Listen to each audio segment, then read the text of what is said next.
குளச்சல் சட்டமன்ற தொகுதி காங்கிரஸ் எம்எல்ஏ தாரகை கத்பட் மீது மகளிர் காங்கிரஸ் நிர்வாகி பல்வேறு புகார்களை தெரிவித்துள்ளது சலசலப்பை ஏற்படுத்தியுள்ளது.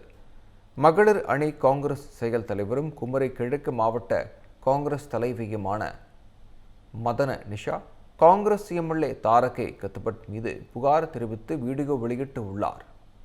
அதில் காங்கிரஸ் கட்சிக்காக என்ன பணி செய்து உள்ளீர்கள், என்ன செலவு செய்து உள்ளீர்கள் என கேள்வி எழுப்பியுள்ளார். ராகுல் காந்தியை சந்தித்து புகார் மனு கொடுக்க இருப்பதாகவும் தாரகை கத்பட்டால் நிறைய அவமானங்களை சந்தித்து உள்ளதாகவும் தெரிவித்துள்ளார். இந்த வீடியோ காங்கிரஸ் கட்சியினர் மட்டுமின்றி குளச்சல் தொகுதி மக்களிடையே சலசலப்பை ஏற்படுத்தியது. எம்எல்ஏ தாரகை கட்பட் என்பவர் என் மீது ஒழுங்கு நடவடிக்கை எடுக்க சொல்லி என்னுடைய அல்கல் அம்மா அவர்களுக்கு இவர் லெட்டர் அனுப்பியிருக்கிறார். நீங்கள் இன்னொரு தொகுதியிலிருந்து ஏன் தொகுதிக்கு வர்றீங்க? நீங்கள் ஒரு மீனவ பொண்ணுன்னு சொல்லிட்டு குளச்சல் தொகுதியில் வேறு காங்கிரஸில் வேலை செஞ்சவங்க யாருமே கிடையாதா?